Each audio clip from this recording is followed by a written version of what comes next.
Hello ಎಲ್ರಿಗೂ ನಮಸ್ಕಾರ. ನಾನು ರಾಹುಲ್ ಸ್ಟಾರ್. ಕಲ್ಕಿ ಸಿನಿಮಾ ರಿವ್ಯೂ ಹೇಗೆ? ಆನೆಸ್ಟ್ ರಿವ್ಯೂ ಅಂದರೆ ನನ್ನೇ ಮಾಡಿರ್ಬೋದು, ಇವತ್ತು ಆನೆಸ್ಟ್ ರಿವ್ಯೂ ಅಂದರೆ ನನ್ನೆ ಕ್ರೌಡ್ ಅದು ಇದರಲ್ಲೆಲ್ಲ ಕೇಳೋಕ್ಕಾಗಿರಲ್ಲ. ಸೊ ಸಂಜೆ ನೋಡಿರ್ತೀರ, ಅದ್ರ ಬಗ್ಗೆ ಎಕ್ಸ್ಪೀರಿಯನ್ಸ್ ಫುಲ್ ಮಜಾ ಇದೆ ಗುರು. ಹಾಲಿವುಡ್ ಲೆವೆಲಲ್ಲಿದೆ. ಅದು ನಮ್ಮ ಪುರಾಣಗಳನ್ನ ತೊಗೊಂಡು ಮಹಾಭಾರತ ಟೈಪಲ್ಲಿ ಅದಕ್ಕೂ ಇದಕ್ಕೂ ಸಿಂಕ್ ಮಾಡಿ ಬೇರೆ ಲೆವೆಲಲ್ಲಿ ಮಾಡಿದ್ದಾರೆ. ಅದು ನಮ್ಮ ಇಂಡಿಯನ್ ಡೈರೆಕ್ಟರ್ಗಳು ಈ ಥರ ಮಾಡ್ತಾರೆ, ತುಂಬ ಖುಷಿಯಾಗುತ್ತೆ. ಪ್ರಭಾಸ್ ಆದಿಪುರುಷ ಕಂಪೇರ್ ಮಾಡ್ರಿ. ಹಂಗೆಲ್ಲ ಕಂಪೇರ್ ಮಾಡೋಕ್ಕಾಗಲ್ಲ. ಪ್ರಭಾಸ್ ಏನಂದರೆ ಪ್ರಭಾಸ್ಗಿನ್ನ ಅಮಿತಾಬ್ ಬಚ್ಚನ್ ಅವರೇ ಮೈನ್ ಹೀರೋ ಇದ್ರಲ್ಲಿ ಹೇಳ್ಬೇಕಂದ್ರೆ. ಕಮಲ್ ಹಾಸನ್ ಅವರು ಇದ್ದಾರೆ, ಪ್ರಭಾಸ್ ಇದ್ದಾರೆ. ಕಮಲ್ ಹಾಸನ್ ಒಂದು ಎರಡು ಇದ್ರಲ್ಲಿ ಮಾತ್ರ ಬರ್ತಾರಂತ ಹೇಳ್ತಿದ್ರು ಆಡಿಯನ್ಸ್. ಎರಡು ಮೂರು ಶಾರ್ಟಲ್ಲಿ ಬರ್ತಾರೆ. ಅದೇ ಕ್ಲೈಮ್ಯಾಕ್ಸ್ ಶಾರ್ಟಲ್ಲಿ ಯಾಕಂದರೆ ಕಂಟಿನ್ಯೂಸ್ ಸಿನಿಮ್ಯಾಟಿಕ್ ಯೂನಿವರ್ಸ್ ಇದು. ಅಂದ್ರೆ ಪಾರ್ಟ್ 2 ಇದೆ. ಬೇಜಾನ್ ಪಾರ್ಟ್ಗಳು ಬರಲೇಬೇಕು, ಇಲ್ಲಾಂದರೆ ಬರಲೇಬೇಕು. ಇವಾಗ ಪಾರ್ಟ್ 2ಗೆ ಏನಂದರೆ ಬಾಹುಬಲಿಗೆ ಹೆಂಗೆ ವೆಯ್ಟ್ ಮಾಡ್ತಾ ಇದ್ದೋ 2 ಏನಾಗುತ್ತೆ ಆ ರೇಂಜಲ್ಲಿ ವೆಯ್ಟ್ ಮಾಡೋ. ಯಾಕಂದ್ರೆ ತುಂಬ ಪಾರ್ಟ್ 2ಗಳು ಬರುತ್ತೆ, ಏನು ಅನ್ಸಲ್ಲ. ಬಂದರು ಒಂದು ಬಂದರೆ ಅಂದ್ಬಿಡು ಪರವಾಗಿ ಇದಂಗಲ್ಲ, ನೋಡಲೇಬೇಕು. ಇಲ್ಲಾಂದರೆ ಏನಪ್ಪ ಏನೋ ಎಕ್ಸೈಟ್ಮೆಂಟ್ ಹಂಗಿದೆ. ಕ್ಲೈಮ್ಯಾಕ್ಸ್ ಒಳ್ಳೆ ಟ್ವಿಸ್ಟ್ ಇದೆ. ಪ್ರಭಾಸ್ ಯಾರು ಅನ್ನೋದು ಇದರಲ್ಲಿ ಭೈರವ, ಇವರೇ ಕಲ್ಕಿ ಯಾರು ಅಂದ್ಕೊಂಡಿರ್ತಾರೆ. ಕಲ್ಕಿನ್ನ ಇದ್ರಲ್ಲಿ ತೋರಿಸಿಲ್ಲ, ಯಾರು ಹುಟ್ಟಿಲ್ಲ. ಅದೇ ಪ್ರಭಾಸ್ ಡಬಲ್ ಆ್ಯಕ್ಟಿಂಗ್ ಇದೆ, ಅದೇ ಯಾರು ಅನ್ನೋ ಟ್ವಿಸ್ಟ್ ಇದೆ. ಸಿನಿಮಾ ನೀವು ಫುಲ್ ನೋಡಿದ್ರೆ ಅರ್ಥ ಆಗೋದು. ಸೊ ಇದು ಕಲ್ಕಿ 2898 AD ಅಂದರೆ ಏನು? Future sir. ಫ್ಯೂಚರ್ ಹೆಂಗಿರುತ್ತೆ, ನಮ್ಮ ಕಾಶಿಯಲ್ಲೇ ನಡೆಯೋ ಸ್ಟೋರಿ ಇದು.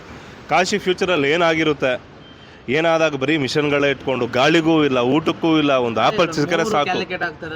ಇಲ್ಲೊಂದು ಏನಂದ್ರೆ ಪ್ರೆಸೆಂಟ್ ಇಲ್ಲ ಇಲ್ಲಿ, ಪಾಸ್ಟ್ ಮತ್ತೆ ಫ್ಯೂಚರ್ ಅಷ್ಟೇ. ಪ್ರೆಸೆಂಟ್ ಏನು ತೋರಿಸ್ತಾ ಇಲ್ಲ ಇಲ್ಲಿ, ಪ್ರೆಸೆಂಟೇ ಇಲ್ಲ. ಯಾರು ಫ್ಯೂಚರಲ್ಲಿ ಏನಾಗಿದೆ ಏನೋ ಅಂತಾನೆ ಲೆಕ್ಕಾಚಾರದಲ್ಲಿ ನಡೆಯೋದು ಇದು. ಒಟ್ಟು ನಾವು ಬೇರೆ ಲೆವೆಲ್ ತೋರಿಸಿದ್ದಾರೆ. ಸ್ವರ್ಗ ಏನು ಅಂತ ಕಾಂಪ್ಲೆಕ್ಸಲ್ಲಿ ಸ್ವರ್ಗ ಅಂತ ತೋರಿಸ್ತಾರೆ. ಆ ಸ್ವರ್ಗ ಹೆಂಗಿದೆ ಅಂದರೆ ಇವಾಗೆಲ್ಲ ಇದೀವಲ್ಲ, ಅಂದರೆ ಒಳ್ಳೆ ಗಾಳಿ ಇದು ಮಾಡ್ಕೊಂಡು ಕುಡ್ಕೊಂಡು ಎಂಜಾಯ್ ಮಾಡ್ಕೊಂಡು ಸಮುದ್ರ ಎಂಜಾಯ್ ಮಾಡಿ, ಇದೇ ಸ್ವರ್ಗ ಫ್ಯೂಚರಲ್ಲಿ. ಇದು ನಮ್ಗೆ ಫ್ರೀಯಾಗಿ ಸಿಕ್ಕಿದೆ, ಆದರೆ ನಾವು ಕರೆಕ್ಟಾಗಿ ಯೂಸ್ ಮಾಡ್ಕೊತಲ್ಲ. ಅಯ್ಯೋ ಕಷ್ಟಗಳು ಅದು ಇದು ಅಂತ ಟೆನ್ಷನ್ ತೊಗೊತಾ ಇದ್ವಿ. ಫ್ಯೂಚರಲ್ಲಿ ಇದು ಸಿಕ್ಕರೆ ಸಾಕು ಅನ್ನೋ ಪರಿಸ್ಥಿತಿ ಬರುತ್ತೆ ಅಂತ ಕರೆಕ್ಟಾಗಿ ತೋರಿಸಿದ್ದಾರೆ. ಅದಕ್ಕೆ ಅಂದರೆ ನಾನೇನು ಆ ಸಿನಿಮಾ ಅದು ನೋಡಿದ್ಮೇಲೆ ಏನು ಅನಿಸ್ತದೆ ಅಂದರೆ, ಫ್ಯೂಚರಲ್ಲಿ ಅಪ್ಪ ಇದು ಸಿಕ್ಕರೆ ಸಾಕು ಅನ್ನೋ ಪ್ರಭಾಸ ಈ ಥರ ಜಾಗ ಸಿಕ್ಕರೆ ಸಾಕಪ್ಪ, ಇದೇ ಅದೃಷ್ಟ ಅನ್ನೋ ಲೆಕ್ಕಾಚಾರ ಬರುತ್ತೆ. ಅಂದ್ರೆ ನಾವು ಏನು ಮಾಡ್ಬೇಕಂದ್ರೆ ಖುಷಿ ಪಡಬೇಕು. ದೇವ್ರು ಇಂಥದ್ದು ಇವಾಗ ನಮ್ಗೆ ಈ ಜನ್ಮದಲ್ಲಿ ನಾವು ಈ ಥರ ಇಂಥ ಜಾಗದಲ್ಲಿ ಇದ್ದೀವಿ, ಇದಕ್ಕೆ ನಾವು ಖುಷಿ ಪಡಬೇಕು. ಈ ಭೂಲೋಕದಲ್ಲಿ ಇದ್ದೀವಿ, ಇಂಥ ಒಳ್ಳೆ ಜಾಗದಲ್ಲಿ ಇದ್ದೀವಿ, ಸಂತೋಷ ಪಡೋಣ. ಅದು ಬಿಟ್ಟು ಸುಮ್ಮನೆ ಜಗಳ ಮಾಡಿಕೊಂಡು ಇಲ್ಲಾಂದ್ರೆ ಏನೋ ಅದಿಲ್ಲ ಇದಿಲ್ಲ ಅಂತ ಕೂರಿಗೆ ಅತ್ಯಾಸೆ ಪಟ್ಟು ಹಾಳಾಗೋದು ಬೇಡ. ಏನೋ ಈ ಫ್ಯೂಚರಲ್ಲಿ ಇದೇ ಸ್ವರ್ಗ. ಕಲಿಯುಗದ ಇನ್ನೂ ಮುಂದೆ ಬರೋದ್ರಲ್ಲಿ ಇದೇ ಸ್ವರ್ಗ. ಅದಕ್ಕೆ ನಾವು ಸ್ವರ್ಗದಲ್ಲಿ ಇದೀವಿ ಈಗ, ಅದನ್ನ ಖುಷಿ ಪಡೋಣ, ಎಂಜಾಯ್ ಮಾಡೋಣ ಲೈಫ್ನ. ಅದೊಂದು ಹೇಳ್ತೀನಿ ನಾನು. ಬೇರೆ ಲೆವೆಲಲ್ಲಿ ಇದೆ ಸಿನಿಮಾ ಮಾತ್ರ. ಔಟ್ಸ್ಟ್ಯಾಂಡಿಂಗಲ್ಲಿ ಸ್ವಲ್ಪ ಫಸ್ಟ್ ಹಾಫ್ ಸ್ವಲ್ಪ ಲ್ಯಾಗ್ ಅನಿಸುತ್ತೆ, ಆದರೆ ಓವರ್ ಆಲ್ ಕಂಟೆಂಟ್ ಮಾತ್ರ ಬೇರೆ ಲೆವೆಲ್ ಇದೆ. ಆ್ಯಕ್ಷನ್ ಸೀಕ್ವೆನ್ಸ್ ಆಗಲಿ, ಸಿನಿಮಾ ಆಗಲಿ.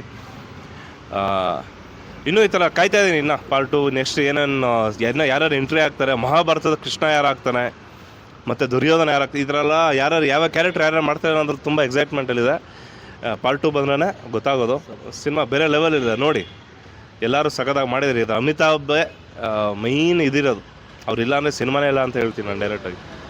ಒಟ್ಟಿನಲ್ಲಿ ಮೂವಿನ ನೋಡ್ಬೋದು, ನೋಡಲೇಬೇಕು. ನೋಡಿದ್ರೆ ಮಾತ್ರ ನಮ್ಮ ಫ್ಯೂಚರು ಮತ್ತೆ ಪಾಸ್ಟ್ ಅರ್ಥ ಆಗೋದು. ಸತ್ಯ. ಪ್ರೆಸೆಂಟ್ ಬೇಡ ನಮಗೆ. ಪ್ರೆಸೆಂಟ್ ಏನೂ ಇಲ್ಲ, ಪ್ರೆಸೆಂಟೇ ಸ್ವರ್ಗ. ಫ್ಯೂಚರ್ ಹೆಂಗಿರುತ್ತೆ ಅಂತ ತೋರಿಸಿದ್ರೆ ಸಿನಿಮಾ ನೋಡಿ ಜನ ಎಲ್ಲ ಎಂಜಾಯ್ ಮಾಡಿ. ಇನ್ನೊಂದು ಈ ಟೆನ್ಷನ್ಗಳೆಲ್ಲ ಫ್ರೀ ಆಗುತ್ತೆ. ಹೊಸ ಪ್ರಪಂಚಕ್ಕೆ, ಹೊಸ ಲೋಕಕ್ಕೆ ಕರ್ಕೊಂಡು ಹೋಗುತ್ತೆ. ನಮ್ಮ ಬಾಸ್ ಇವಾಗ ನೆಕ್ಸ್ಟ್ UA ಬರುತ್ತೆ. ಅದು ಹೆಂಗಿದೆ, ಅದು ಕಲಿಯುಗ ಸ್ಟೋರಿನೇ. ಅದು ಹೆಂಗಿರುತ್ತೆ ಇನ್ನೂ ಎಕ್ಸೈಟ್ಮೆಂಟ್ ಜಾಸ್ತಿ ಆಗಿದೆ. ಅದು ಇನ್ನೂ ಬೇರೆ ಲೆವೆಲಲ್ಲಿ ಇರುತ್ತೆ. ಉಪೇಂದ್ರ ಅವ್ರ ಸಿನಿಮಾಗೆ ನಾನು ವೆಯ್ಟ್ ಮಾಡ್ತಾ ಇದ್ದೀನಿ ಈ ಸಿನಿಮಾ ನೋಡಿದ್ಮೇಲೆ. Thank you so much. Subscribe ಮಾಡಿಬಿಡಿ. ಹಂಗೆ ಅದನ್ನೊಂದು ದಯವಿಟ್ಟು ಸಬ್ಸ್ಕ್ರೈಬ್ ಮಾಡಿ ಪ್ರೋ ಎಂಟರ್ಟೈನ್ಮೆಂಟ್ ಟಿವಿಗೆ. ನಮ್ಮ ರಾಹುಲ್ ಹುಲಿ ಸ್ಟಾರ್ ಅವರು ತುಂಬ ಓಡಾಡಿಕೊಂಡು ಕಷ್ಟಪಡ್ತಾ ಇದ್ದಾರೆ. ಯೂಟ್ಯೂಬ್ ಚಾನಲ್ನ ಸಬ್ಸ್ಕ್ರೈಬ್ ಮಾಡ್ಕೊಳ್ಳಿ. ಇದು ಅವ್ರದ್ದು ಅಂತಲ್ಲ, ನಂದು ಅಂತಲೇ ಅಂದ್ಕೊಳ್ಳಿ, ಮಾಡಿ. Thank you.